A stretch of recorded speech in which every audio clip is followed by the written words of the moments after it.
I just got asked this question by a creator, and this does not get talked about enough. I am freaking here for it. Is there any exclusivity clause, e.g. can't work with similar brands?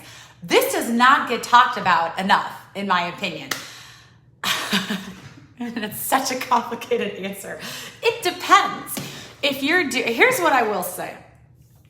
If a brand is working with you on a piece of content, any content you have come to an agreement with that brand, do not have the audacity to put a competitor in it too. Like, let's say a brand pays you for a review video on YouTube.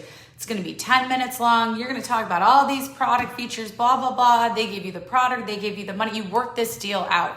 Y'all fought with each other or bonded hard over this arrangement. Don't you dare put a 1-minute mention interrupting their video that they painstakingly worked out with you with a freaking competitor of theirs. I have seen it. I have had a client do that actually. And I was like, what the hell, bro? And it was like, oh, I didn't really think about it. I was like, yeah, I didn't mention it. But it was also like, I thought we both understood why that would be bad. That's like going on a date and then another person shows up just to make out with you for a minute and then leaves. And you're like, what? Anyway, so don't do that. But here's what it really means. If this is a partner who has confirmed, let's say it's a retailer, right? And they're like, I want to work with you for the next 3 months or for this product launch or for that, whatever. If there's a sense of longevity or repeat content or whatever, I would stay loyal to them. If it's consistent work, would you really want to rock the boat? Like, ask them. Because some competitors aren't really like what you consider a competitor might not be the same thing to them. Like, you might interpret a competitor as anybody else interrupting their messaging, and they might be like, no, that's not a threat. Like, you're talking about us, even though we don't sell this product, we wouldn't view it as a direct competitor. But, you know, if you want to go ahead and do a 1-minute integration or other stuff on social amidst your content calendar, we don't need to have total domination. Y'all need to be talking about this. Because in other situations, exclusivity is absolutely expected. If you're on retainer, that should be indicated in the contract. Like, we're giving you this amount per month over the course of a year. The expectations are this. You do not partner with the competitor.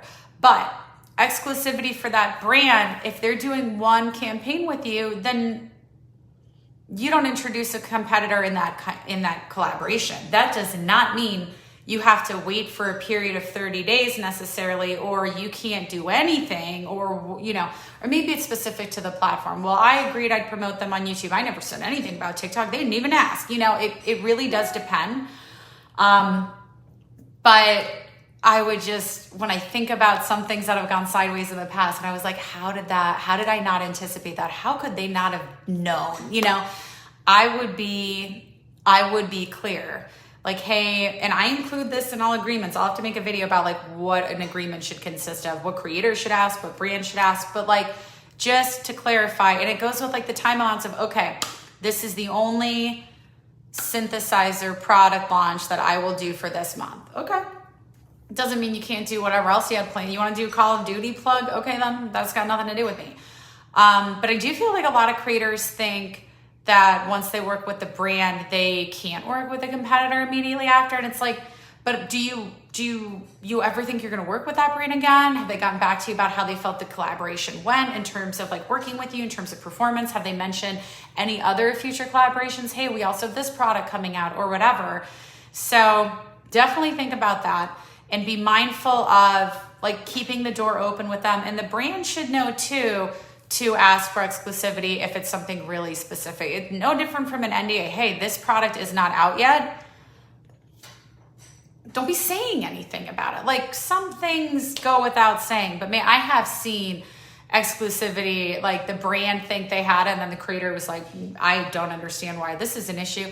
But then I've also seen the creator stay loyal to a brand and the brand has only done something with them once, or, you know, hinted at something, but that was several months ago, or like really try to define your timeline if it's specific. Like, hey, I'll use this promo code for 2 months, and I'm going to do however many posts with it. And like, they have it depends, but like, use your best judgment, and transparency is always helpful.